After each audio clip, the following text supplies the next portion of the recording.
Bueno, ok, entonces vamos a dar inicio hoy.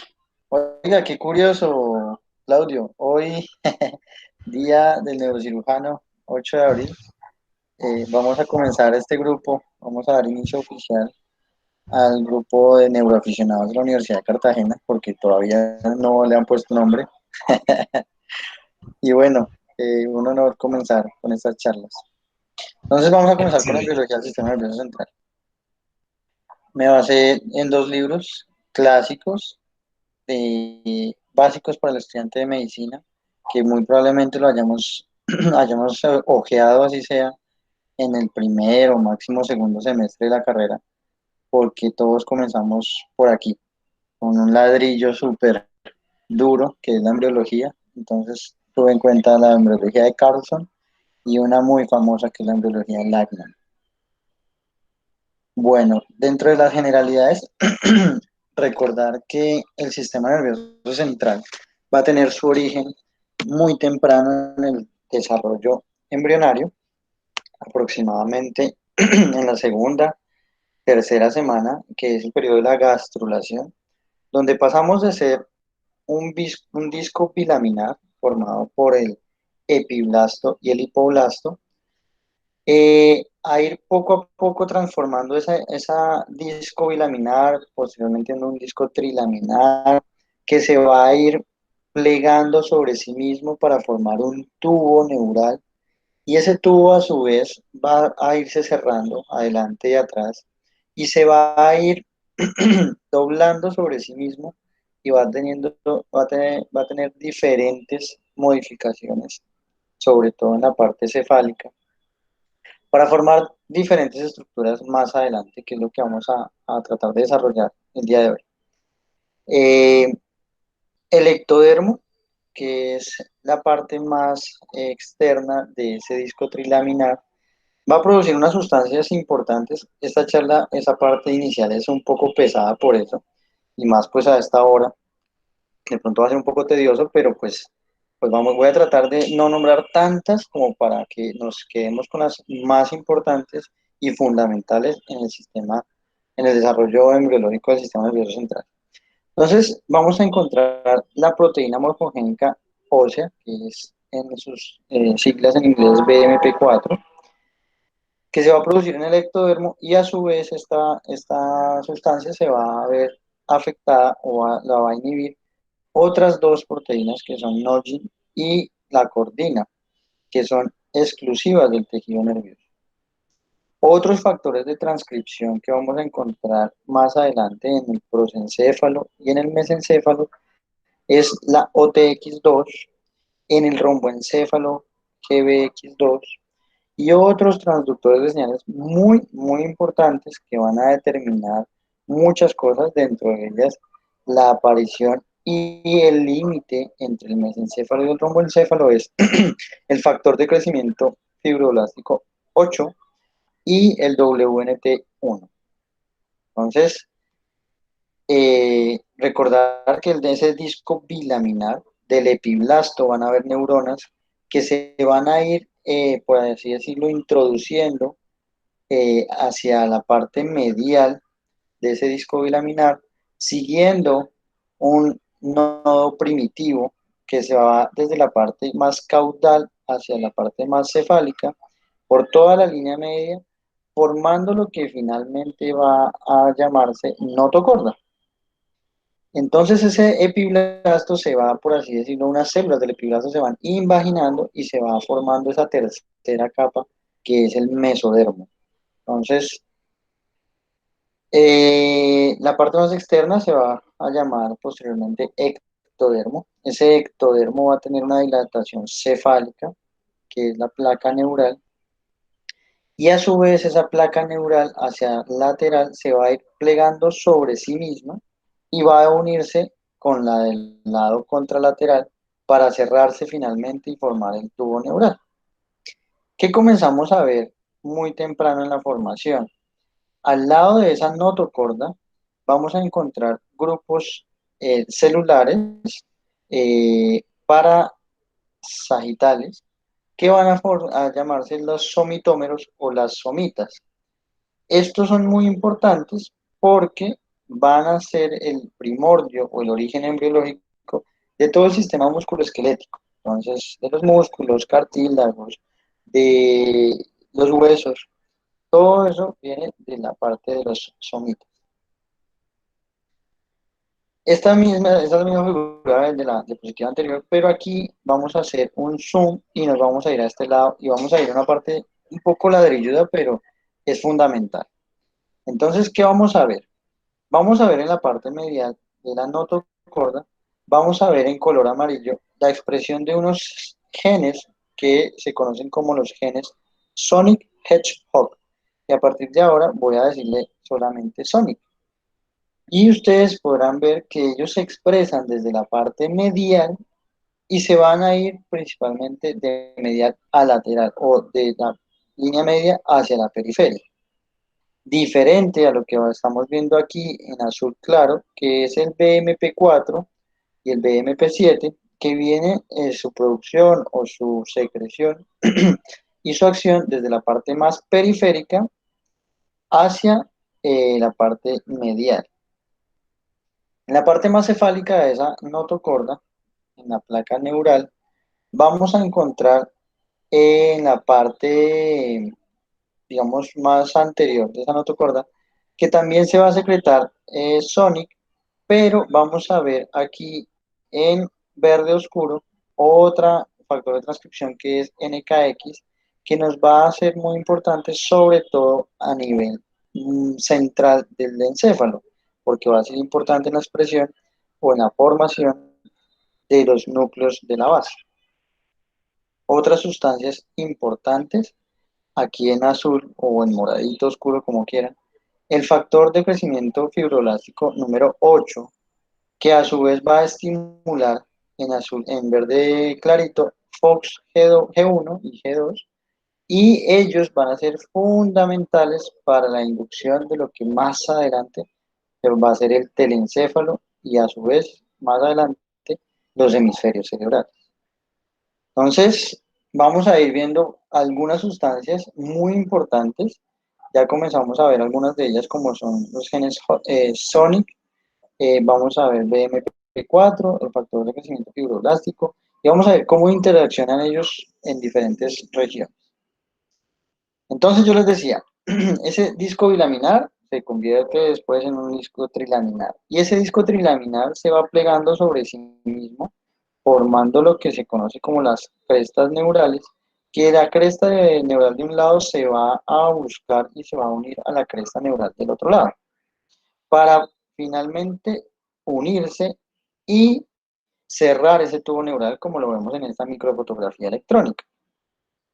Luego, algunas neuronas de esa cresta neural van a migrar desde ese tubo neural hacia la parte lateral para posteriormente ir formando estructuras fundamentales del sistema nervioso autónomo. ¿Listo? Entonces, recordar que el sistema nervioso autónomo, el origen embriológico es la cresta neural. ¿Qué más va a originarse de la cresta neural? El ganglio de la raíz posterior, el sensitivo, eh, principalmente. Bueno, esa cresta neural que se venía aquí cerrando, ella comienza a unirse desde la parte medial hacia superior y hacia inferior, o hacia adelante y hacia atrás, porque pues, digamos, ahorita no está bien eso de superior e inferior, pero bueno. Ellos se van uniendo, todo lo que yo estoy hablando es lo que debe pasar normalmente, obviamente hay alteraciones en estos procesos, pero en estos momentos se va cerrando desde medial y más o menos al día 25 debe cerrarse el neuroporo anterior y al día 27 más o menos o 28 debe estarse cerrando el neuroporo posterior. Aquí vemos las somitas al lado y lado de esa cresta, de ese tubo neural que habíamos hablado antes. Como les decía, a veces hay alteraciones en los cierres del tubo neural, tanto en la parte anterior como en la parte posterior, y son las famosas raquisquisis. Entonces, obviamente esto es muy severo, no todas son así de grados tan tan amplios, porque podemos ver, que eso sí lo vamos a ver de pronto en la clínica, son los defectos del cierre del tubo neural, sobre todo el neuroporo posterior, que es la famosa espina bífida oculta. Todos estos son defectos en el cierre de la columna vertebral, de las arcos posteriores, donde vamos a ver una cubierta de epitelio, de tejido celular subcutáneo y de piel, y directamente ya relacionados con lo que es las envolturas del sistema nervioso central, pues obviamente en la columna que va a ser la médula espinal. Entonces pueden haber simplemente estigmas de ese cierre incompleto del arco posterior de la columna, como son algunas vellosidades o pelos o manchas o fositas, principalmente en la región lumbosacra, que es donde es más frecuente estos defectos del cierre del tubo neural. Pero no va a haber compromiso ni de la parte del sistema nervioso central a nivel de la médula, ni de las raíces nerviosas, y tampoco se va a herniar una parte del espacio subaracnoideo, como si ocurre aquí en el meningocele. Entonces, todo lo que tenga la palabra cele es una cavidad llena de líquido, ¿cierto? Entonces, no está acompañado de raíces nerviosas ni de médula espinal. Cuando es así, entonces es lo que conocemos como mielomeningocele. Todos estos son defectos del tubo neural, algunos conocen como espina bífida oculta y algunos se les puede ofrecer, eh, digamos, solución a nivel de neurocirugía, aparte quirúrgica. Bueno, ese tubo neural, que es una cavidad hueca llena de líquido cefalorraquídeo, posteriormente de ese tubo que estaba, digamos así, siendo pues, simplemente un cilindro, va a tener malformación, no, sino, va a tener variaciones en su conformación y vamos a tener las vesículas, eh, digamos, principales, que inicialmente son tres, que son una anterior, una media y una posterior. Prosencéfalo, mesencéfalo y romboencéfalo. Más adelante, el prosencéfalo se va a subdividir en telencéfalo y en diencéfalo. Entonces, importante aquí, el telencéfalo va a ser el origen embriológico de los hemisferios cerebrales, principalmente. Mientras que el diencéfalo va a ser el origen embriológico de todo lo que tenga la palabra tálamo, que va a estar todo ubicado en la región media del cerebro. Un segundito que estoy pasado.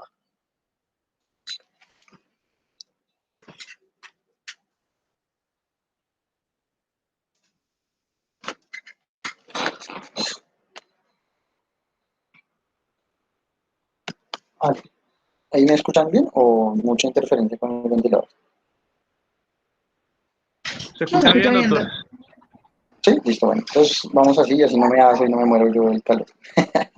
Bueno, el diencéfalo va a ser el origen embriológico de todo lo que tenga la palabra tálamo. Entonces, tálamo, epitálamo, subtálamo, hipotálamo, de la glándula hipófisis, de la neurohipófisis, o sea, de la parte posterior, y muy importante va a ser el origen de esto que es la copa óptica, que más adelante, nada más ni nada menos, va a dar origen a la retina y al nervio óptico. Es por esta razón embriológica que el fondo de ojo se hace fundamental para el clínico, porque es el único sitio, óigalo bien, es el único sitio donde el médico clínico puede ver directamente el sistema nervioso central sin una imagen de tomografía ni una resonancia. Por eso la importancia del fondo de ojo. ¿Listo? El mesencéfalo no va a tener subdivisiones incluso en la edad adulta, ustedes saben, pues el mesencéfalo sigue siendo el mesencéfalo. Y el romboencéfalo va a tener dos subdivisiones, una que es superior, que es el metencéfalo, y una inferior, que es el mielencéfalo. A su vez, el metencéfalo va a dar origen en la parte anterior al puente o protuberancia y en la parte posterior al cerebelo. Mientras que el mielencéfalo va a dar origen al bulbo raquídeo o médula oblonga o médula oblongada, dependiendo de donde lo estudien, en la parte superior y se va a comunicar en la parte inferior con la médula espinal. ¿Listo? ¿Hasta ahí vamos bien? Sí, señor. Listo, vale. Sí, doctor. Entonces, les iré preguntando para que den señales de vida, porque es que este tema es duro. Entonces, traten de estar un poquito activos porque es pesado. Y eso que estoy nombrando cositas muy, muy básicas, porque si me meto con solo sustancias, no, ni entendemos y si nos quedamos dormidos. Entonces, bueno, tenemos, Bien, para dummies, por favor. sí, sí, sí, así comenzamos, de lo básico y ya después nos metemos con cosas mucho más específicas más adelante en las charlas. Pero bueno, listo, vamos a comenzar entonces con ese tubo neural. Ese tubo neural entonces va a tener una luz, obviamente, y va a tener una membrana limitante externa.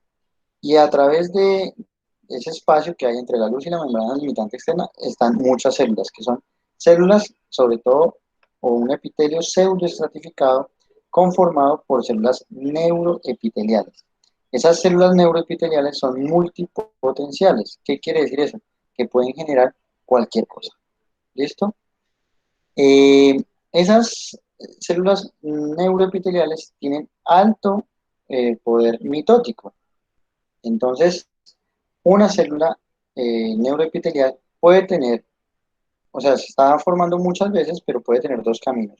Uno, seguir haciendo mitosis y formar una capa paralela a esa membrana limitante externa y formar más adelante, dependiendo de lo que exprese o lo que no exprese, células de sostén que en el sistema nervioso se van a llamar la glía. ¿Listo? Mientras que si de pronto expresan el receptor de la molécula Notch, van a dejar de hacer mitosis y van a convertirse en neuroblastos. Y los neuroblastos son los tatarabuelos de las neuronas. ¿Listo? Entonces aquí tenemos otra vez lo mismo. Células neuroepiteliales que si expresan Notch van a estar estimuladas también por la neurogenina para formar neuroblastos, que inicialmente son bipolares, ¿listo? Tienen un polo y otro polo un poco más extenso. Y si se siguen estimulando por las neurogeninas, entonces pueden convertirse en neuroblastos multipolares. A diferencia de los que no expresan Notch, que van a formar los glioblastos, que son los tatarabuelos de todas las células de sostén del sistema nervioso central, que dependiendo de lo que exprese, por ejemplo, la oligodendroglía es más ávida por el sonic que las otras sustancias, como son los astrocitos y fibrilares o protoplásmicos. Recordar que todas estas neuronas son totipotenciales, entonces se pueden ir por cualquiera de las dos vías, ¿vale? Y pueden generar cualquier tipo de célula, incluso células mesenquimales. Bueno, vamos a ver tanto en el tallo cerebral como en la médula espinal una distribución somatotópica muy similar. Estos son cortes de médula espinal ya bien formada, o sea, totalmente formada. Tenemos una fisura central que es más profunda, siempre es anterior, mientras la que es más estrecha siempre es posterior.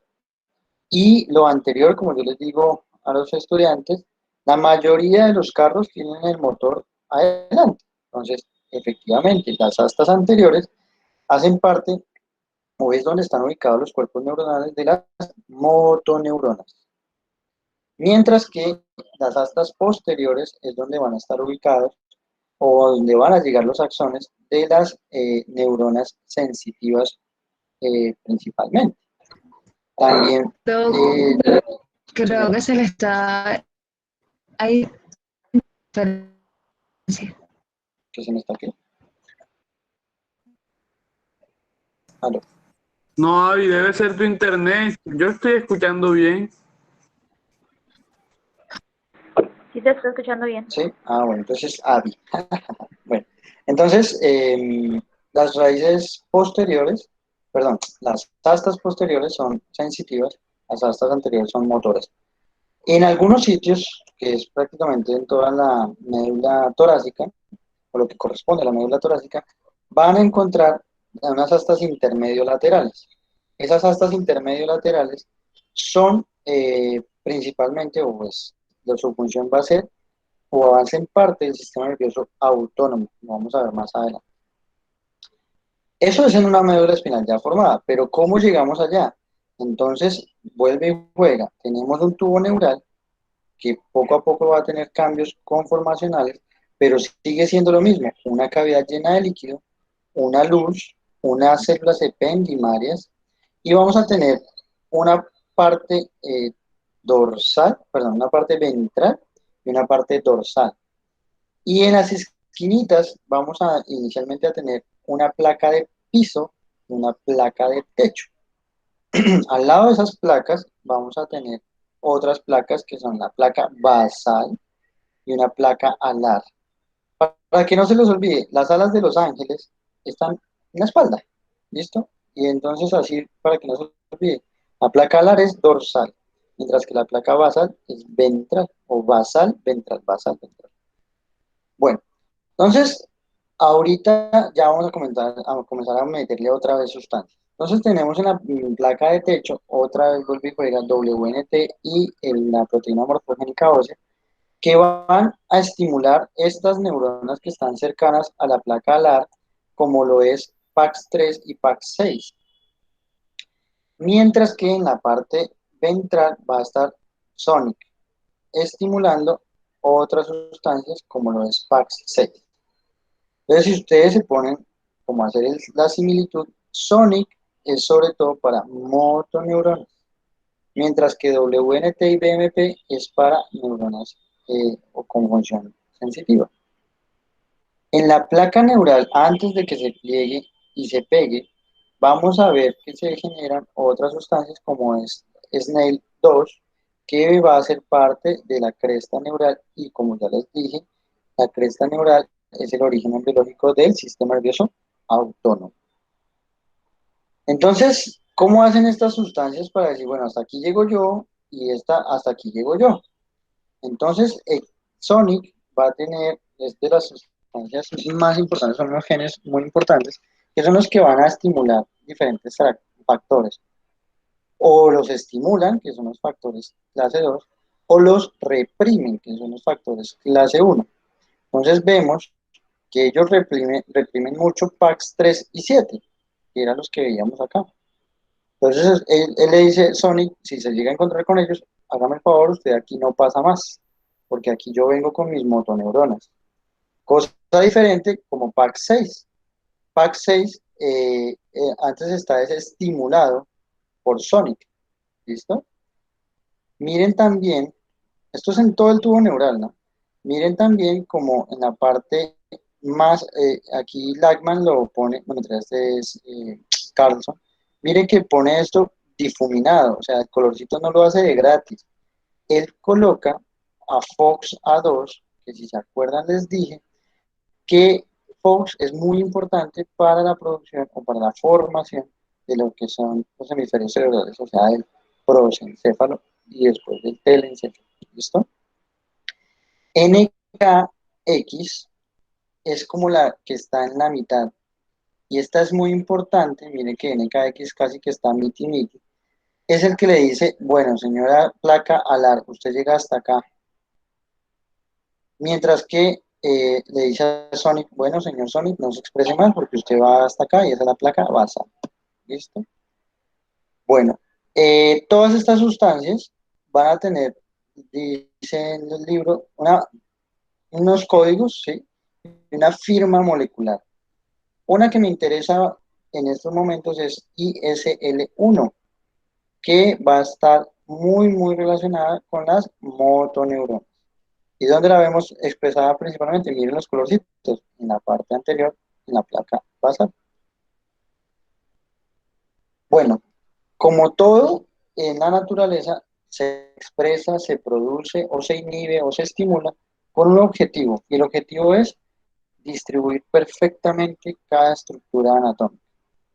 Entonces vemos cómo algunas sustancias como las EN2, WNT, van a estar más que todo en la parte craneal, mientras que otras como lo son HOX, y WNT también, pero dos van a estar más en la parte más caudal. Y aprovecho esta imagen para recordar los arcos branquiales, uno, 2, 3 y 4, y los pares craneanos relacionados con ellos. Entonces, el primer arco branquial tenemos la relación con el quinto par, el segundo con el séptimo, el tercero con noveno y décimo, y el cuarto con el décimo primero. ¿Listo? Y a su vez, estos arcos branquiales y estos pares craneales van a tener relaciones con algunos ganglios, tanto craneales como cervicales. ¿Listo? Aquí ya habíamos visto algo de esa distribución de los pares craneanos, pero digamos que ellos vienen de unas subdivisiones del romboencéfalo que se conocen como los rombómeros y del prosencéfalo llamados los prosómeros.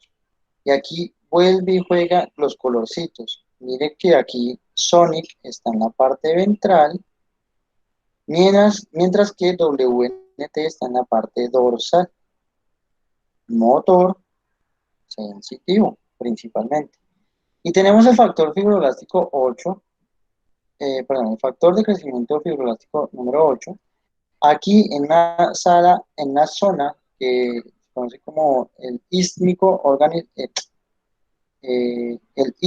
organizador, que va a dividir el mesencéfalo del metencéfalo. Eh, Cosas importantes, el WNT sobre todo es proliferativo, mientras que factor de crecimiento fibroelástico es más como organizativo. ¿Listo? Como usted se produjo mucho, listo, pero hey, esto va para aquí y esto va para allá. Bueno, vamos con las cositas generales del sistema nervioso periférico. Entonces, existen los neuroblastos inicialmente que son apolares, posteriormente se van a adquirir dos polos. Algunos de ellos se quedan así como bipolares o pseudo monopolares y van a dar origen a las neuronas sensitivas. Mientras que los que adquieren muchos polos son principalmente las motoneuronas, que son neuronas multipolares. ¿Cómo hacen ellos para adquirir esa cantidad de neuritas? Que son el conjunto de las dendritas y el axón. Gracias a esta región de la neurona que se llama cono de crecimiento.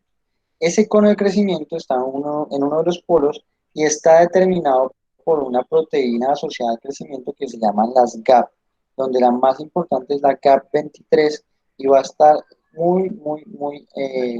digamos, aumentada o acumulada en el cono de crecimiento y va a hacer que esos microtúbulos se vayan direccionando para la parte periférica, buscando pues su sitio de acción, ya sea un órgano o un músculo o un ganglio.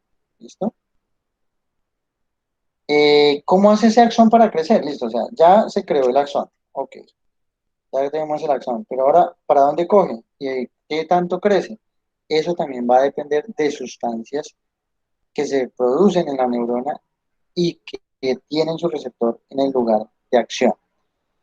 Hay muchas, y algunas de esas están compartidas también con la embriogénesis vascular. Sin embargo, me importa esta que es SLIT, cuyo ligando puede ser robo 1, 2, 3 y 4. Cosas así muy puntuales. Robo 1 y 2 van a decirle a los axones, bueno señores, vamos de la parte medial hacia la periferia. Mientras que robo 3 y 4 es al contrario. Señores axones, ustedes vienen de afuera hacia adentro. De esta manera es como el sistema nervioso central va adquiriendo todas esas conformaciones y esos tractos que ya vamos a ver pues, mucho más adelante, tanto sensitivos como motores, por el equilibrio perfecto entre los ligandos y los receptores. Recordar que en el sistema nervioso central existe sustancia gris tanto periférica, formando la corteza, como en la parte central, formando los núcleos de la base. Asimismo, en el cerebelo, formando la corteza cerebelosa y los núcleos cerebelosos, Y los axones de esas neuronas van a estar mielinizados por los oligodendrocitos, diferente al sistema nervioso periférico, donde van a estar las células de Schwann cumpliendo esa función. Una característica importante, fundamental y que no se les puede nunca olvidar: un oligodendrocito puede mielinizar muchos axones, hasta 10 o 15 axones, pero una sola célula de Schwann solo puede mielinizar un axón. ¿Y qué tanto lo mieliniza? Eso va a depender de la neuregulina. Entonces, la neuregulina va a estimular a la célula de Schwann y dependiendo qué tanto se exprese, le va a decir, oiga, hágame el favor y solo cúbrame un poquito al axón, o le puedo decir, hágame el favor y déle 20 vueltas a ese axón. Recordar que entre más mielina tenga, el impulso nervioso va a ir entre nódulo de Ranvier y nódulo de Ranvier de una manera más veloz, diferente a los poco mielinizados, que son fibras lentas. Bueno, el tubo neural ya sabemos que se cerró. Ya sabemos que en la médula espinal hay unas astas anteriores y unas astas posteriores. Pero ese ganglio de la raíz posterior que se originó de la cresta neural, pues va a tener que unirse con el sistema nervioso central. Ellas van a ingresar sus axones a través de la raíz posterior y las astas posteriores. Posteriormente, bueno, más adelante se unen con unas interneuronas que van a comunicar la información sensitiva con la información motora. Y de esta forma es como también se puede explicar el conjunto de un reflejo neuromuscular. Es la unión de un estímulo sensitivo que pasa por una neurona pseudomonopolar cuyo cuerpo está en el ganglio de la raíz posterior y el axón ingresa por las astas posteriores, hace sinapsis con la interneurona y genera de una vez una respuesta. No sube hacia la corteza ni al tálamo ni nada. Produce ahí mismo una respuesta, estimula la motoneurona y se genera el estímulo motor. Ese estímulo motor finalmente va a llegar a una unión neuromuscular donde van a haber vesículas, principalmente acetilcolina, que se van a acumular en la región presináptica y posteriormente, si tienen sus adecuados receptores, pues se van a liberar, van a unirse a su receptor y se van a integrar a la neurona postsináptica. ¿Qué sustancia es muy importante aquí en la hendidura? La agrina, porque ella va a ser como el semáforo para todas estas moléculas para decir, usted pasa y usted no pasa. Recordar que el sistema nervioso autónomo en su división así como más grande, pues está el sistema nervioso simpático y el parasimpático. El simpático se va a activar en situaciones de emergencia, mientras que el parasimpático principalmente en situaciones de calma, cuando estamos durmiendo, cuando estamos haciendo digestión. Por eso es que principalmente va a actuar pues después de almuerzo, por ejemplo. Por eso nos da sueño hasta ahora, ¿sí? La distribución del sistema nervioso simpático es paravertebral, mientras que en el sistema nervioso autónomo parasimpático es cráneo-sacro. Hay 4 pares craneanos, que es pregunta de examen de residencia, cuya función es parasimpática, es el tercero, séptimo, noveno y décimo, y en la región sacra, principalmente las raíces de S2 y S4, AS4. Vuelve y juega. Tenemos la médula espinal, las motoneuronas, alfa y beta. Ellas van a mandar sus axones que van a salir por la raíz anterior. Se unen con las posteriores con la raíz posterior para formar el nervio raquídeo. Pero hay neuronas, motoneuronas, que van a ir en búsqueda de los ganglios simpáticos, que son las famosas células, células preganglionares. Mientras que cuando hacen sinapsis con su neurona en el ganglio, donde sea, ya sea en la médula, en la cadena simpática o siguiendo a ganglios cercanos a los órganos, van a hacer sinapsis con la segunda neurona, que es la neurona de segundo orden o postganglionar. Esta neurona va a hacer sinapsis ya con el órgano al cual queremos hacer la acción, ya sea en el tracto gastrointestinal, en los vasos sanguíneos o en la piel. Hay neuronas que hacen sinapsis en el ganglio simpático y se devuelven en búsqueda del nervio raquídeo y se van a devolver a través de fibras menos mielinizadas. Por eso es que se conocen como ganglios, perdón, ramos comunicantes grises, porque tienen menos mielina que los ramos comunicantes blancos. Aquí un ejemplo con la clínica. Entonces, recordarán ustedes en pediatría que uno de los temas o uno de los diagnósticos diferenciales en el estreñimiento, en un lactante o en un niño pues, muy pequeño, es el megacolon agangliónico congénito o también llamada enfermedad de Hirschsprung, que es una ausencia de esa cadena o de algunas partes de la cadena simpática. Y esto hace también que se pierda el plexo mientérico de Auerbach. 2 segundos, que se me está pasando. ¿Cómo vamos hasta ahí? Bien, Doc.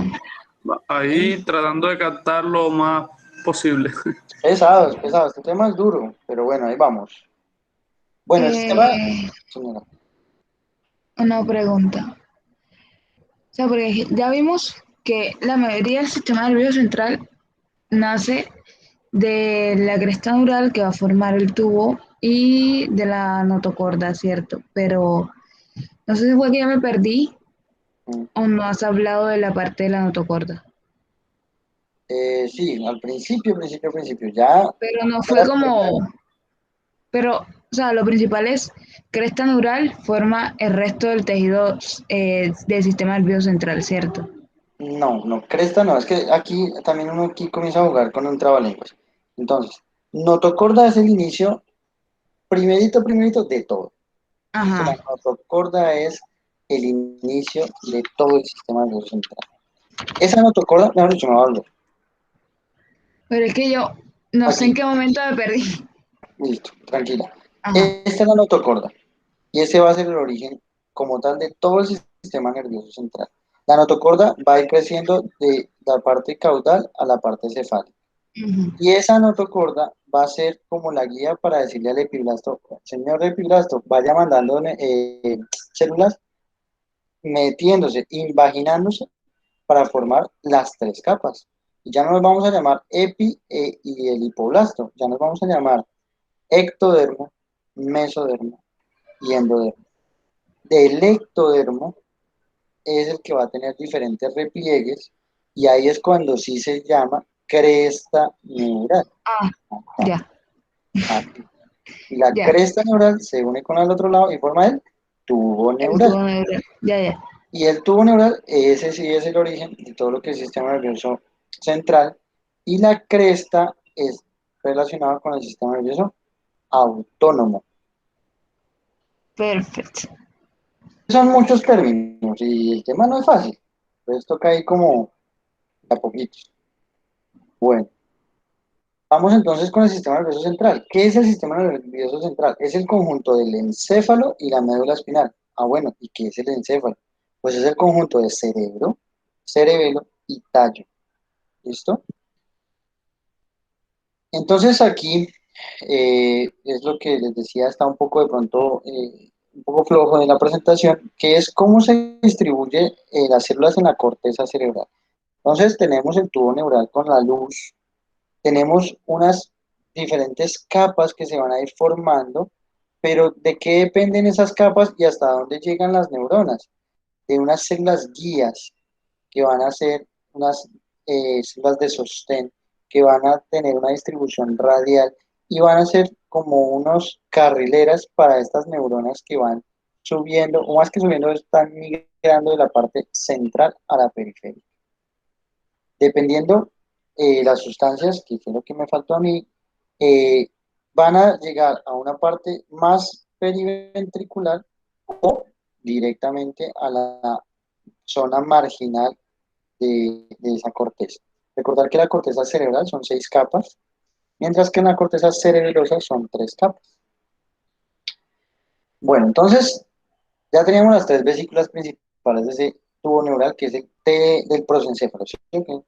El prosencéfalo se divide a su vez en dos, en telencéfalo, que va a ser el origen embriológico de los hemisferios cerebrales, y ese telencéfalo, igual que la cresta neural, perdón, que el tubo neural se va replegando hacia la línea media, va a estar dividido por la hoz del cerebro, y en la parte más profunda pues vamos a tener el primordio de lo que es el tercer ventrículo y los plexos coroideos, porque es que esto recuerden que es una cavidad llena de líquido. ¿Y cómo se produce ese líquido? Pues a través de los plexos coroideos, ¿vale? Esa cavidad que está entre los hemisferios cerebrales son los famosos ventrículos laterales.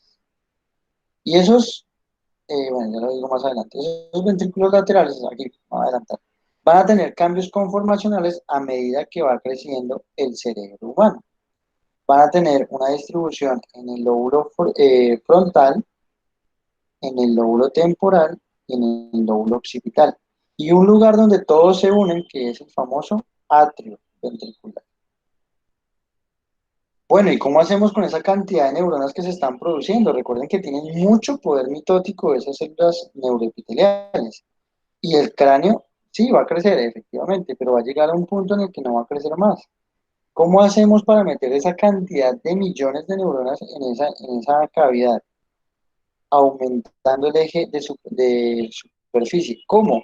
Replegándose sobre sí mismo. Pues inicialmente es un cerebro liso, se van formando algunos surcos principales, y posteriormente esos giros se van envolviendo muy bien para ganar área de superficie, área de superficie, para asegurar que todas esas millones de neuronas se puedan distribuir para finalmente tener un cerebro, eh, pues como lo conocemos nosotros. Bueno, muy primitivo es el rinencéfalo. Es la parte más central del sistema periventricular. Es ese cerebro, digamos, lo que nos hace animales realmente, y a veces decían hoy que algunos profes, cuando se les saltaba el genio, les decía: usted sí definitivamente solamente está pensando con el rinencéfalo, porque simplemente está haciendo lo básico que todo hace cualquier animal, que es la parte sexual y la parte alimenticia. Sin embargo, la distribución y la migración de diferentes neuronas van a hacer que se formen los hemisferios cerebrales, y estos a su vez van a ir creciendo poco a poco a medida que van migrando y distribuyéndose, para dejar el rinencéfalo en la parte más medial y primitiva del encéfalo. Como todo, puede haber alteraciones. Entonces puede haber alteraciones en esa división y cierre del prosencéfalo y del telencéfalo, y se pueden formar encefaloceles. Pueden ser en la parte frontal o pueden ser en la parte occipital, principalmente. Vámonos para la parte medial, que es el diencéfalo, y es todo lo que tiene la palabra tálamo. Entonces es todo lo que tiene la palabra tálamo, como lo habíamos dicho: tálamo, epitálamo, subtálamo, hipotálamo, eh, la glándula pineal, la glándula hipófisis, pero la parte posterior, porque la parte anterior es un tejido neuroepitelial. Recuerden que la glándula hipófisis va a tener hormonas que se producen en la glándula, en la parte anterior, que es la adenohipófisis, para que no se les olvide, es la que va adelante. Pero en la región posterior no se producen sustancias, se acumulan la oxitocina y la vasopresina, que se produjeron en los núcleos supraóptico y paraventricular del hipotálamo. Recordar ahí, como para que no se les olvide en un examen: la oxitocina le sirve a la señora que está en el parto para el vientre, y se produce en el núcleo para el vientre paraventricular. Mientras que la antidiurética se produce en el núcleo supraventricular. óptico o supraquiasmático. Ya les había dicho que dependiendo la cavidad del, del hemisferio, pues va a adquirir la forma del ventrículo lateral, que se va a comunicar con el tercer ventrículo a través de los agujeros de Monroe o agujeros interventriculares. Ese líquido pasa al cuarto ventrículo a través del acueducto de Silvio o acueducto cerebral. Y en el cuarto ventrículo van a haber tres agujeros de salida de ese líquido cefalorraquídeo del sistema ventricular al espacio subaracnoideo, que es uno medial de Magendie, que vamos a ver más adelante, y dos laterales o de Luska, para bañar todo el sistema nervioso central, dícese de encéfalo y médula, y cumplir su principal función, que es la de amortiguación. Ya sabemos que se producen en los plexos corideos, y los plexos corideos principalmente están, ojo con esto porque es pregunta de examen, en el piso de los ventrículos laterales, pero se comunican con los del techo del tercer ventrículo. En el cuarto ventrículo también hay plexos corideos, principalmente adyacentes al velo medular inferior. Bueno, esto es una tabla un poco densa, pero lo que quiero decir de esta tabla es que hay nervios o pares craneales netamente sensitivos, netamente motores, hay mixtos y hay nervios de función parasimpática. Entonces, Karen, ¿cuáles eran los pares craneanos con función parasimpática? Son cuatro.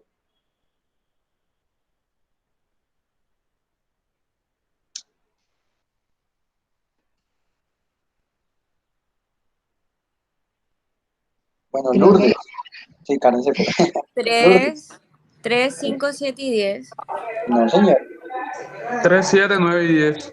Muy Eso, bien. 3, 7, 9 y 10. Entonces vamos a ver que existen unas flexuras de ese tubo neural. Tenemos una flexura mesencefálica y una flexura cervical. Y dependiendo esas sustancias que les decía, usted va de medial a lateral, por ejemplo, van a hacer que el cuarto par craneano tenga el origen real en el mesencéfalo, junto con el tercero. Pero el origen aparente del cuarto par craneal es posterior. Es el único cuyo origen aparente es posterior. Los demás, pues, van a ir distribuyéndose, entonces, tercero y cuarto en el mesencéfalo, quinto, sexto, séptimo y octavo en el puente, o sea, el origen real es el puente, y el noveno, décimo, 11 y 12, o sea, todos los que tienen X, es el bulbo raquídeo. Entonces, ¿esto por qué es importante, doctores? Porque es que cuando estamos haciendo el examen de los pares craneanos, no es solo, sí, estoy haciendo aquí Riné, sí, estoy aquí haciendo que haga muecas, sí, estoy aquí mirando la sensibilidad de la cara. ¿Qué estoy mirando realmente? Estoy mirando el puente, estoy mirando con los movimientos oculares, sobre todo la vista vertical, el mesencéfalo. No, es que cuando el paciente está hablando, estoy mirando el bulbo. Eso es lo que tenemos que hacer, interiorizar nosotros cuando estamos haciendo un examen neurológico de pares craneanos, que estamos evaluando el tallo. Y una persona con tallo es una persona que puede vivir. Una persona sin tallo es la que conocemos o que un diagnóstico de muerte encefálica. ¿Listo? Entonces, por eso es que es tan importante que evaluemos los reflejos corneal, oculocefalógiro, el reflejo pupilar, el reflejo carinal, porque es que estamos viendo tallo. En una persona en coma, eso es lo que nos va a dar la guía de cómo está neurológicamente. Y todo, mire, tiene que ver con la embriología. Bueno, esta es la distribución ya en adultos. O pues, ya, pues nada. El mesencéfalo, ya les dije, no se va a subdividir y va a estar dividiéndose el mesencéfalo del romboencéfalo a través del organizador ísmico gracias al factor de crecimiento fibroblástico número 8. Si yo parto de manera transversal el mesencéfalo, vuelve y juega una parte, una cavidad llena de agua, una placa basal que principalmente es motora, una placa alar que es sensitiva, y cómo se va distribuyendo a medida que pasa el tiempo hasta llegar al mesencéfalo del adulto, o bueno, del ser humano, pues normal. Tenemos distribuciones de núcleos de los folículos superiores e inferiores. Recordad que los superiores son de la parte visual, los inferiores de la parte auditiva. Tenemos núcleos somáticos eferentes y vamos a tener núcleos rojos que también son motores, pero son del sistema extrapiramidal. La sustancia negra, principalmente productora de dopamina, y los pies pedunculares, por donde vienen los axones de las corticoespinales, que son axones de esas motoneuronas de primer orden que están por allá en la corteza cerebral y van bajando. El metencéfalo, ya les dije, en la parte posterior origina el cerebelo y en la parte anterior origina el puente o protuberancia. Vuelve y juega corte transversal, núcleos motores que pueden ser viscerales o visceral especial o visceral general, y en la parte, perdón, en verde, el motor de la placa basal, y en amarillo de la placa alar, todo lo que sea aferente, que puede ser somático o visceral. Aquí, importante, del romboencéfalo van a haber unas células que son las células granulares, muy importantes, porque ellas van a irse hacia la parte posterior del metencéfalo para formar e inducir lo que es la migración de estas neuronas nada más ni nada menos que son las células de Purkinje, que son las principales células de la corteza cerebelosa. Un dato muy importante, las células granulares son las que tienen mayor densidad de todo el sistema nervioso central. O sea, son demasiadas células granulares. ¿Listo? Y lo mismo, ellas vienen, las células de Purkinje vienen desde la luz, o sea, de la parte más medial, hacia la parte más lateral. Eh, para conformar ya posteriormente la corteza cerebelosa. El mielencéfalo, en la parte superior, va a formar la médula oblongada o bulbo raquídeo y en la parte inferior se va a conectar o se va a continuar con la médula espinal. Vuelve y juega, viene la placa basal, la parte motora, visceral general o somático, mientras que la placa alar, que es la parte sensitiva, aferente visceral o visceral general o visceral especial. Todo eso tiene que ver o con órganos simpáticos, parasimpáticos, o con sentidos del gusto, o con los sentidos.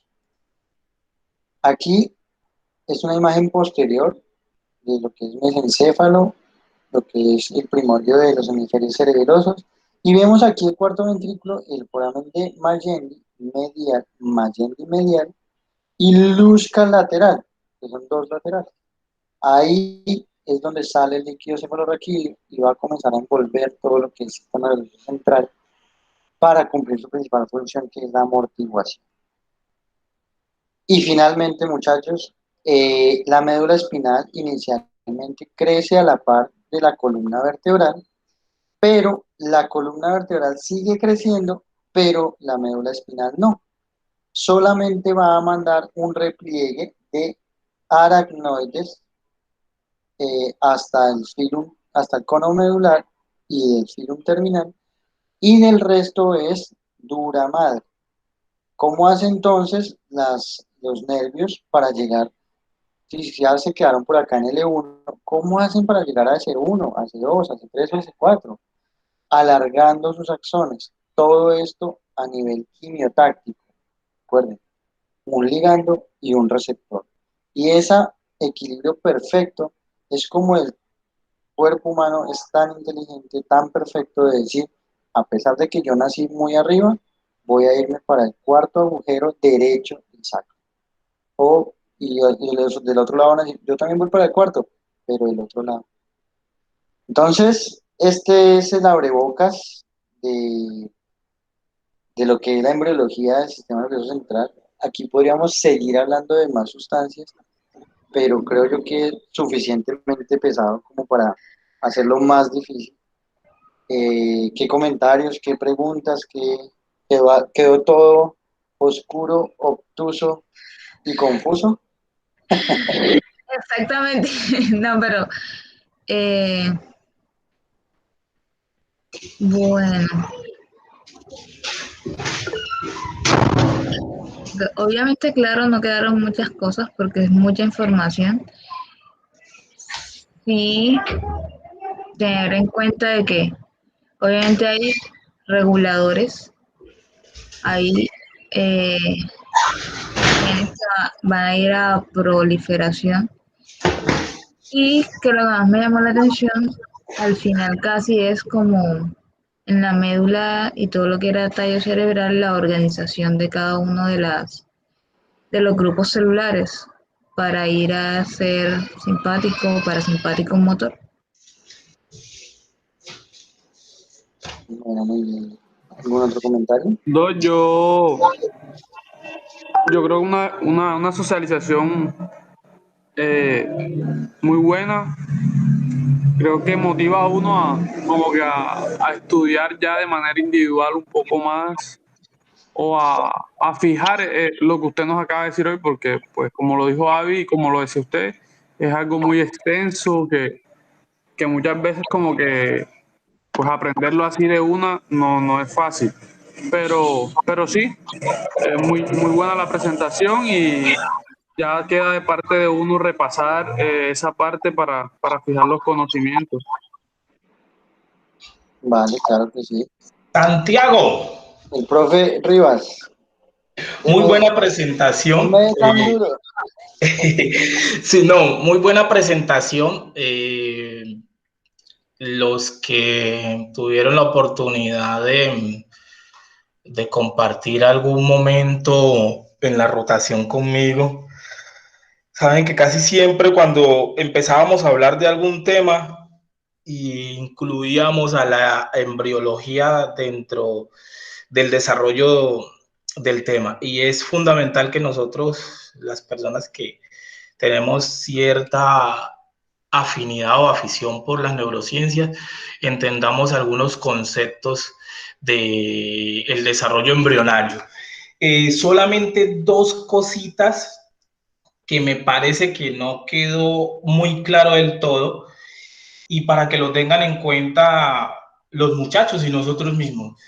Cuando Santiago hablaba, cuando se da el proceso de la gastrulación, que es el paso del disco bilaminar al disco trilaminar, cuando nosotros tenemos el epiblasto y tenemos el hipoblasto, lo que es el epiblasto, cuando hacemos la gastrulación, se convierte en el ectodermo y lo que es el hipoblasto en el endodermo y a través de una estructura que se llama la línea primitiva se empieza a invaginar, como lo decía de manera clara Santiago, se empieza a invaginar parte de las células de ese epiblasto para formar lo que es el mesodermo. El mesodermo tiene pues varias partes.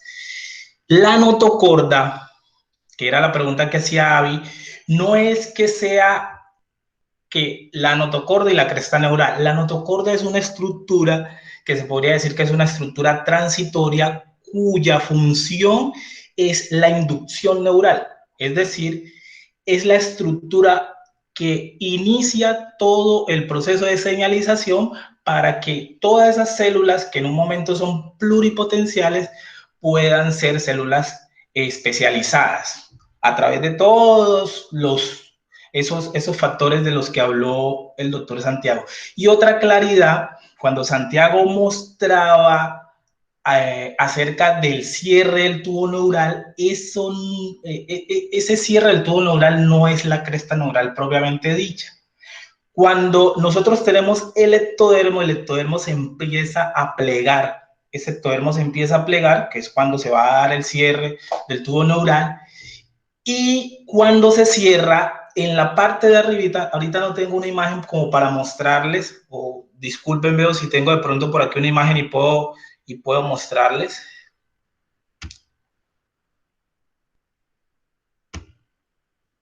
Para que nos quede esa parte.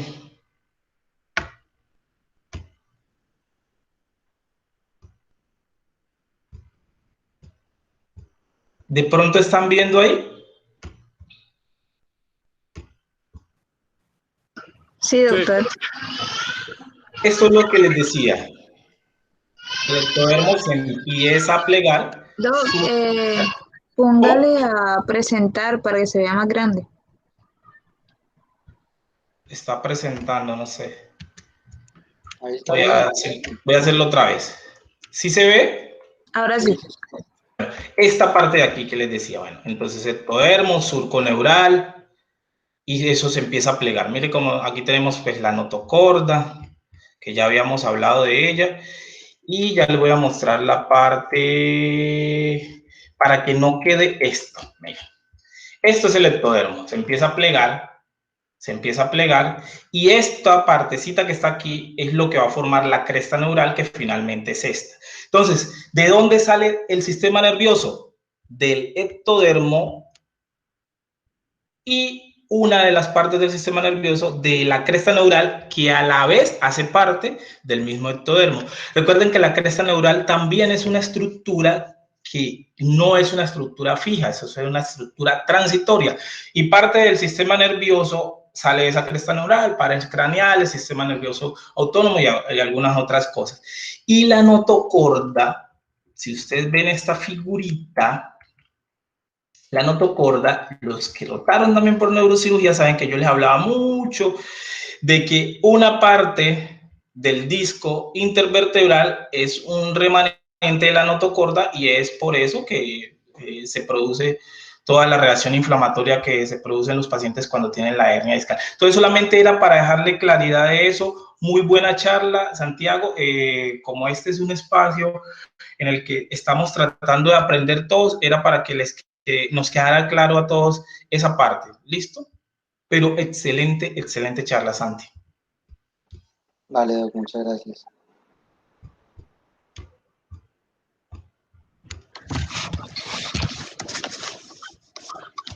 Bueno, creo que nos dimos por bien servidos para hacer la primera charla. Bueno, esperemos. ¿Quién sigue? ¿Con qué seguimos? Bueno, eso va a estar bueno. Ya le quedó ahí la bandera puesta. Ahora súbela más. Bueno, otra cosa. El doctor Miguel me dijo que si podía dar la charla el otro martes de tumores, entonces no sé si hacemos esa y ya después el jueves, que es nuestro horario fijo, a las 7:30, si continúo yo con corteza cerebral. Hágale, toca aprovechar, ya que se Sí, animó. aprovechemos lo que más podamos. Listo, pues. Entonces yo le confirmo y nos vemos el martes entonces. Muy poquito público hoy, ¿no, Avi? Creo que eran más personas, como 11 o algo así. Pues Ahí vamos. faltó Pues, Juan Camilo. Dime, Mau. Hay un I1, un compañero, ¿Sí? Ezequiel, que a él le Ajá. gusta mucho la neuro también. Yo le estuve comentando sobre el grupo. Bueno, Mau. ¿Quieres lo agregas? Yo te hago administrador y lo agregas. Vale, ¿Viste? bueno, Faltó Juan Camilo y faltó ¿quién más? pájaro. Pájaro y falta alguien. El doctor. Ay, se me olvida el nombre, doctor Claudio. ¿De quién? Doctor Boris. Ah, ok. Faltaron ellos. Pero bueno, esperamos que nos puedan acompañar en las próximas charlas. ¿Qué Juan Camilo, Avi? Velázquez, que él me dijo que quería participar de las charlas, pero como anda ocupado con el hospital, no sé. Ah, ok. Bueno, Bueno, muchachos, buenas Bueno, noches. doctor, buenas noches, que hasta estén muy bien. luego. Hasta luego, que Buenas estén muy noches bien. a todos. Chao. Chao.